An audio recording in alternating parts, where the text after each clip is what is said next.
Welcome to Soul, a roundtable on creativity, expression, artistry, and vision.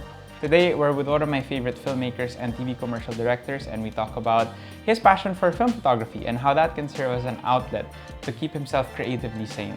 We also dive deep into his TV commercial work and his dreams and aspirations to one day become a director for feature films.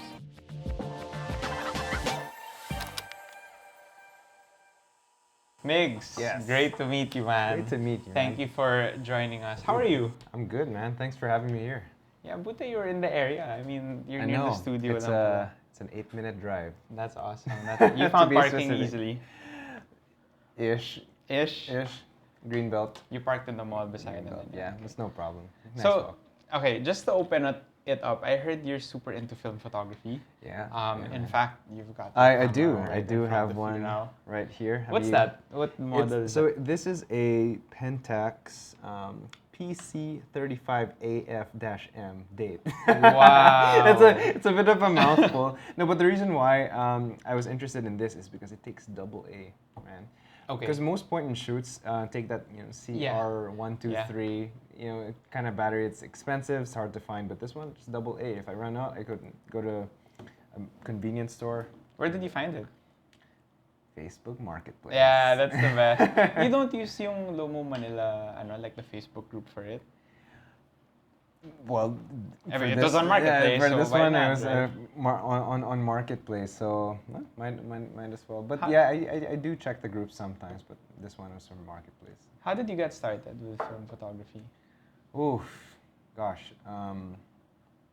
So, in high school, and this was, oh my gosh, I'm gonna say the year. Like 2000 something. 2000 2000. something. I had like this project where I had to do, how do you say this? Like an art gallery kind of situation with photography, right? And so I had to borrow my uncle's camera. Back then it was a Sony A700, something like that, right?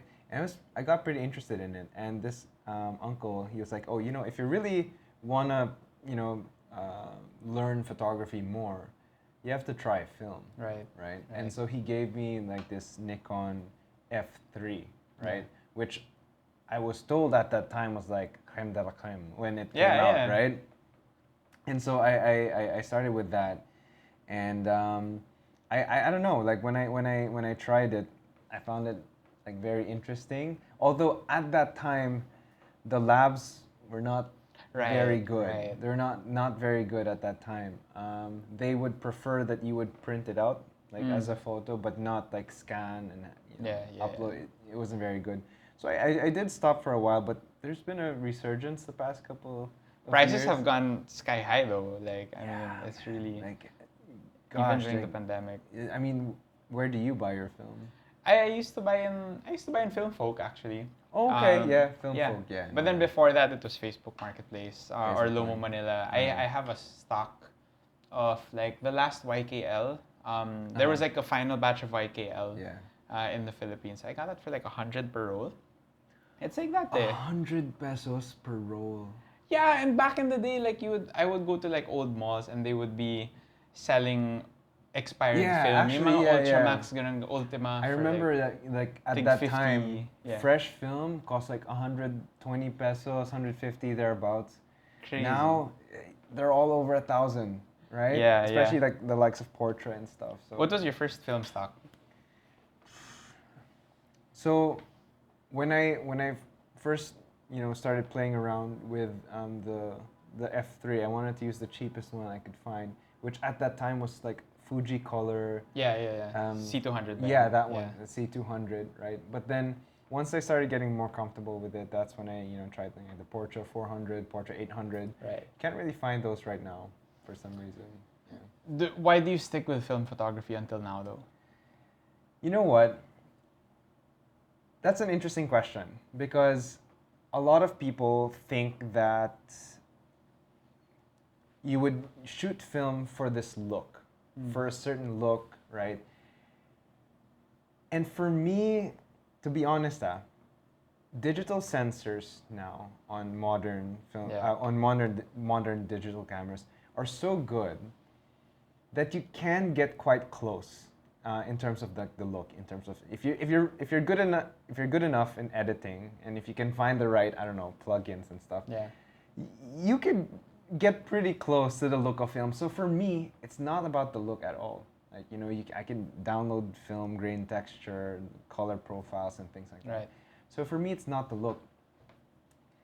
I don't know if this is gonna sound kind of No, we're cheesy. here. It's gonna sound cheesy, but we're here for it. for me, it's about the experience of it.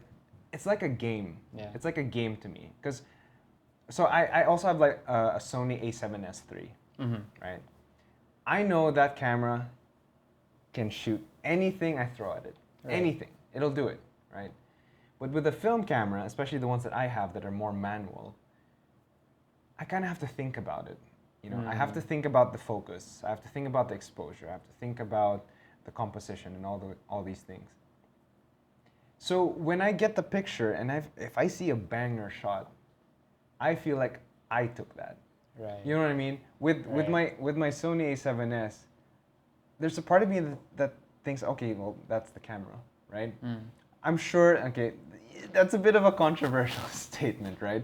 I'm sure, you know, there are very talented photographers and filmmakers out there who really make the most out of their digital equipment, right? I just feel like, for me, when I use film cameras, I'm so much more engaged, especially with. So you told me, like, you know, before we got on here, you have this QL17, right?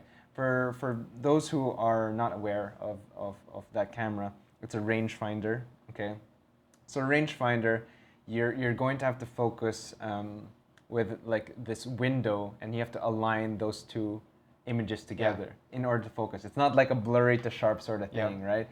You have to align these two images together. And you're not viewing it through the lens itself. Exactly, right? you're not. Yeah. So for me, it's like a game. Like I find it fun. So it's like the experience. So actually, for me, the weirder the experience is, the more fun I'm having, and the more likely I am to go out and shoot. Right? Because it's fun. It's different. It's fun. So I guess that's why I shoot film. Right? It's fun for me. I feel like I'm getting like this present whenever I get my scans. You know, there's this like nice anticipation while waiting for the scans and everything. So I don't know. I have. That's why I shoot film. Does it?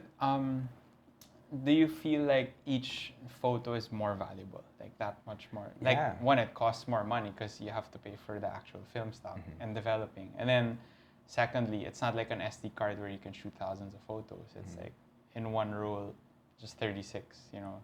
If you're lucky, 37, 38. Yeah. There are a few tricks for that. For sure. And, you know, you become a lot more, I guess, discerning, or it makes you slow down and think about, is this worth a shot, right? Because there is an actual price to every frame, right? We were mentioning earlier that a roll now costs, like, there are rolls that cost over 1,000 pesos, right? Divided by 36. That's something per frame, right? And so, you know, you could always say that, oh, well, with a digital camera, you can force yourself to limit to a certain number of shots per day, but it's different when you only have 36. There's the real physical restriction there. Right. There's a physical restriction there, and so I end up finding myself thinking, okay, is this worth a shot? So it's, you know, with my phone, I don't care. I just, like, you know, take it out, shoot. It's good for memories, sure, but like with a film camera, it's extra special because I know that every shot that was taken, there was some level of thought behind it because I knew I'm paying something for that shot. Yeah. So how does that affect your creative process when making videos? Like, does that practice of intentionality play into now when you're directing TVCs, when you're creating other stuff, especially on video, motion picture basically, right? Is it evolved now because of your film photography practice? You know what? So it's funny you ask that because most people think that, you know, there's like this overlap, right? When I'm doing commercials, when I'm making videos, there's a camera involved, right? So there's some level of overlap there.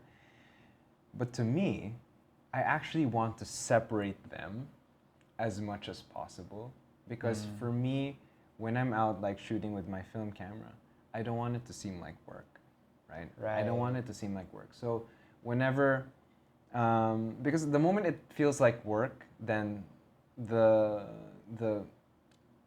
I'm not likely to continue doing it, right? The fun factor is not there. So when I actually want to separate it as much as possible. So definitely in terms of intentionality, that's always there, but that's sort of just me as a creative. I really prefer to plan out my shots. I'm not really the type to, kind of just show up to a place and wing it, So I guess that's sort of where they're kind of similar. Like I do put a thought behind every frame, but like in terms of like my thought process, my creative process, especially with commercials, it's very different.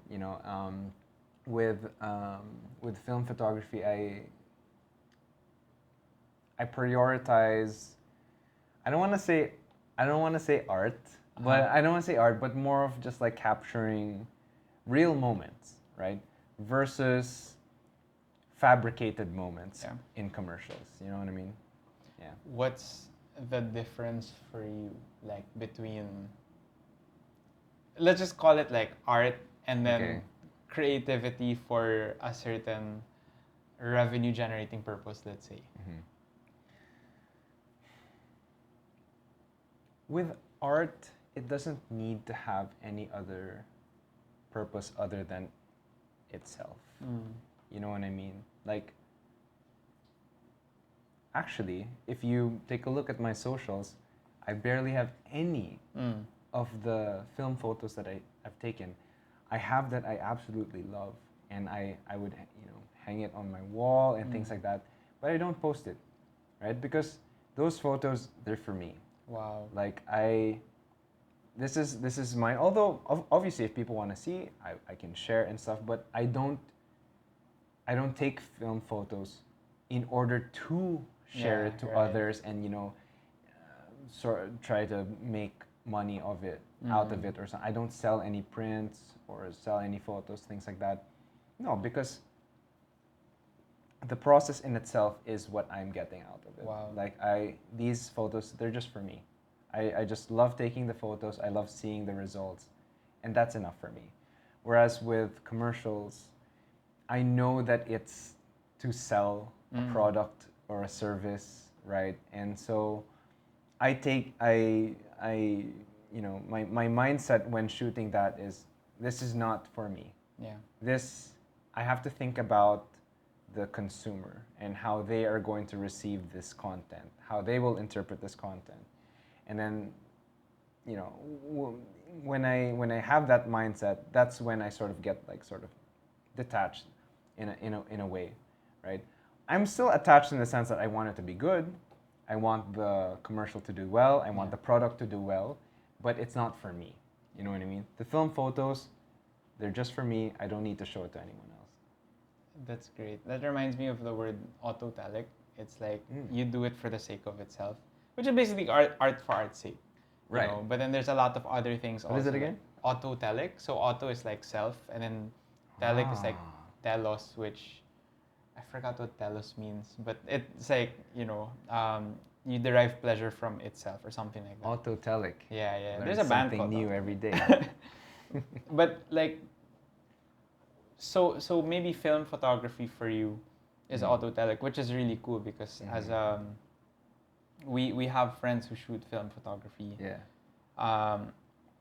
Awesome, but sometimes like I'll take my personal case na lang. Like I would shoot film for the look and so that I can post it on Instagram where the hashtag film is not dead, and so that people can say like, fine. oh, you're shooting film, right? That's fine. But then it's really refreshing to see that you're really doing it for its own sake.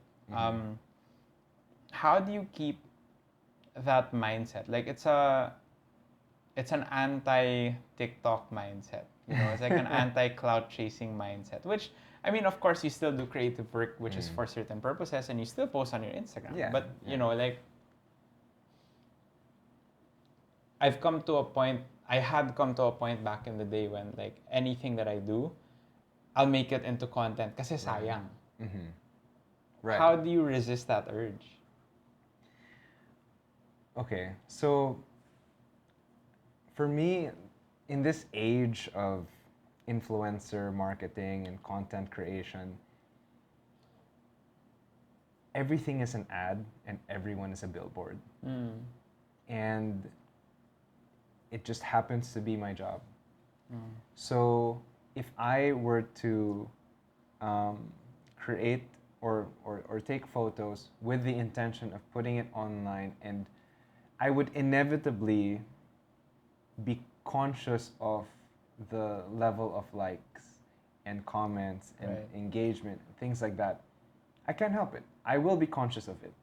And I will, wonder a little if one post didn't perform as well as another. And I don't want my photos, my memories to be attached to that feeling, right? And so for me, I don't want it to be work. I don't want to be pressured into this content doing well. And the problem with content nowadays is that people, they will watch it and engage with it for a day or two, maybe longer if people reshare and stuff. But after that, it's just gets lost. It gets lost in the sea of new content that's being made. And I don't want that to happen to my content. So nothing against posting it, right? Sometimes I do. Sometimes I do. If I have nothing to post and I really like the photo, yeah, I would. But I don't want to take photos with the intention of making content from it. That's just for me. It feels like you're respecting the sacredness of like the art itself. Yeah, okay, right? yeah, but I mean, I don't wanna go so far as to say like it's sacred and stuff. But I get it. I get what you mean. Like it's something that I respect because it's you can look at it as from that memory that you have, you got a little bit of that light and you put it on a physical surface. You know what I mean? With digital cameras, it sees the light, interprets it into ones and zeros, and calculates a photo from it. You know what I mean? Yeah. But with film, it's that actual light that made this physical surface react in such a way that formed a memory. And I think that's cool, Wow. That's so beautiful. Hey, wow. No, like, I don't know, just thinking about, it goes through the ones and zeros pa versus just the actual, look at, actual I mean, if memory. you take your phone, right, there's a bunch of computational photography, computational algorithms that go into it to make the shadows a bit lightened, the skin a bit smoother, so the noise a bit less. It's so the phone is calculating all these things, and sometimes with how scary good the filters are, right? It's even changing the memory, right? It's not what you actually saw. It's just a calculation that a machine made. Wow. Right? It's a calculation that a machine made. It's ones and zeros interpreted by a chip. Whereas what we capture from this, that's it. That's the scene. Right. You have a little piece of history in a physical surface that you'll keep forever. So I think that's cool. Okay, so what's it like directing TVCs naman? How did you get into it? What's your journey been like so far? And then maybe later we can even interplay like the thing we just talked about with where we're going. Sure. Funny story. Because I I actually started out in engineering in LaSalle found out quite quickly it's not for me, so I shifted to marketing, right? In marketing, we had to think about campaigns and ads and stuff, and part of that is commercials, right? And I found that to be the most fun part of it, right? So in college, I knew I wanted to direct commercials. I didn't know how to get my foot in the door, right? And so I had a friend at that time who was doing commercials as a talent, right? And so he asked me, why don't you come to a casting with me, right? Who knows? If you get in, if they choose you, then you can see what the real commercial set is like, right? And so I was like, okay, that makes sense, all right. So we go to that, and I end up getting the part, and he doesn't, So that was the thing that I did in college. Like, okay, let's try being a talent. But so I did a bunch of commercials, like as a talent. But the whole time I was there, I never really put too much effort into the talent part of it. Yeah. I'm sorry for the for the prod teams that that casted me, but then. I was really just there so I could see what a set is like. I can talk to the cinematographer. Wow. I can try to talk to the director, but usually they're pretty busy. But everyone else. And then after that, I got to talk to enough people for them to allow me to come on set, even if I'm not a talent, just to, carry stuff, carry the lights. Once they thought that I was competent enough to set up a light, I could. So I ended up doing a whole bunch of everything on set. I was a PA, I was an editor, I was a gaffer, grip, everything. I did everything on set with the intention of one day I will direct. Wow. Right? I will direct. And then I think it was 2015 or 2016. Me and Jazz, actually. We entered into this film competition from Globe, which we then won, and we went into the international round, which we got first runner-up in. Congrats! Right? Thanks. But after winning that sort of opened up. Prod teams were like, okay, they can shoot stuff. Right. So that's when people gave me my shot to direct stuff. Did you? Because you entered in, is that a short film competition? Yeah, it's a short film competition. Yeah. You were already you had one foot in the door towards the film industry.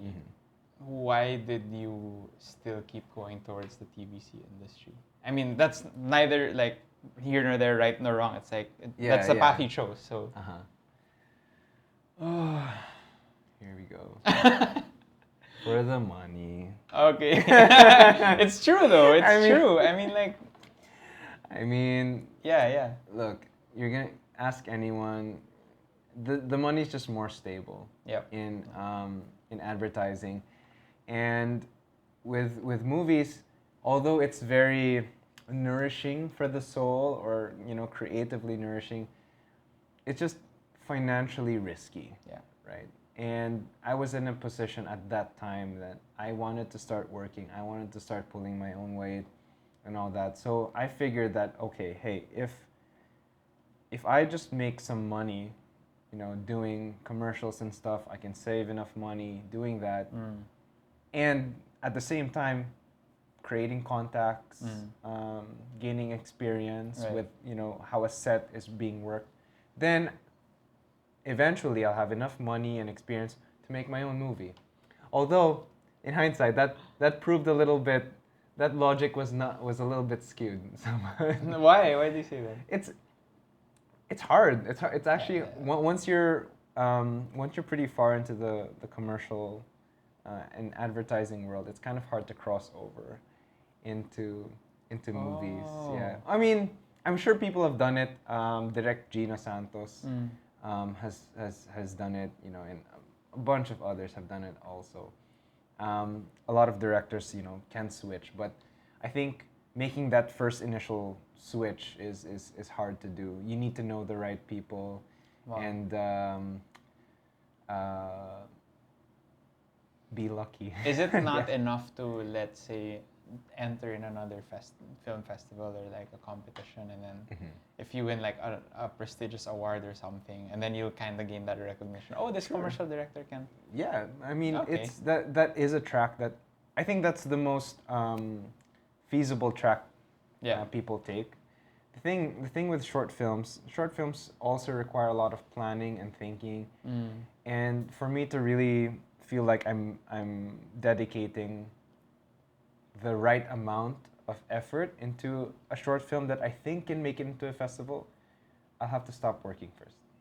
Yeah. Or okay. because with advertising, it's a 24/7 thing. Like I'm always working. There's no such thing as a 9 to 5. Yeah, With yeah. that, you know, I could have meetings at 10 or 11 p.m. if needed, right? So I'll have to pause, or at least lessen it significantly in order to give the right amount of effort to the short film, and I'd have to spend my own money to do it too. That is, well, I mean, I don't know how many people have actually, but then in my mind, that's kind of the artist's journey, like the creative's journey. Like they have to hustle somehow, you know, and then before reaching that financial stability point where they can fulfill their dream. Would you? So a while ago you said it. It's nourishing for filmmaking is nourishing for the soul, but financially risky. Would you say that maybe sometimes, possibly, and you can say no, like the TVC industry is nourishing for the finances, but then risky for the soul? That's a good question. I don't want, because you know, even if with all the stressors and all, I do have fun. My job. I do get to meet a lot of awesome people, and at the end of the day, it's like can sometimes feel like you're making a short film every time, right? I guess where it can be a little risky for the soul is when you get, because when in a film, okay, from what I've heard with people that have worked on films, the director has last call.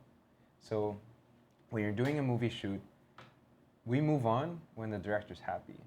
In a commercial, that's not the case. When the director says they're happy, that's like the start of the approval process. So when the director's happy, they show it to the agency. Right. And in the agency, they have their own levels of approval there. When agency is happy with it, they give it to the client. And the client has their own levels of approval there, right? And everyone has their own opinion, right? And none of it is wrong, but many times we will have to cater to those different opinions, which is understandable, right? It's an ad, and the client, they're spending, you know, a lot of money to get it done. So we'll have to give them those options. But what ends up happening is it may stray away from the director's original intention. Right. Right? So when it comes to TVCs, I try to not really I don't want to say detached, because I do want the quality to still be there. I do want to make the best material I can, but I need to sort of remind myself that, you know, this is not a personal project. Right. This is not a passion project. Yeah. You know, this is meant to sell a product or service, right? And I need to be thinking of how the consumer would interpret it, and the brand, they know their product or service the best, right? So I kind of just have to give it to them, you know? What is your dream passion project then? A movie. A movie. A movie. Like,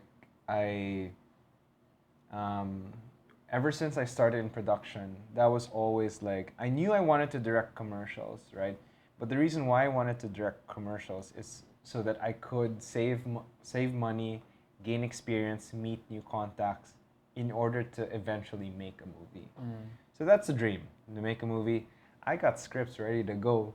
I got scripts ready to go. I just need to meet the right people, I guess, and find a way to get, investments, things like that.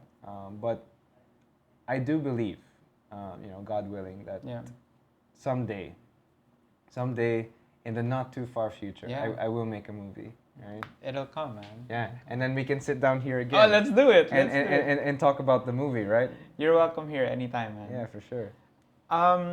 So as we wrap it up, I'm sure there are so many other creatives listening right now, who are like, yeah, I have a dream. Like, I have a dream project. I have a dream passion project. Or a path that I want to go, but then I'm stuck here right now. And you didn't give any indication of you feeling stuck, But then there are people who might feel that way, or people who feel like it's too draining for their soul. But you appear to have found also like a nice balance, like film photography as your outlet, your Autotelic outlet, right? That's true. Like, what word of advice would you give these creatives who might feel stuck where they are now, but they want to be in a different place creatively?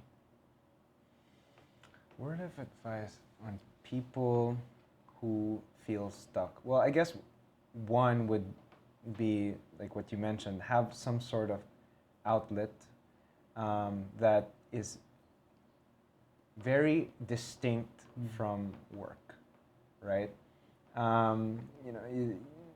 There needs to be a time where you kind of just clock out, so to speak, right? Yeah. So that you do get that balance now. But I guess that's more of a short-term thing, because in the long term, ultimately, people are going to have to figure out what is that thing that fulfills them, like nourishes their soul, but also,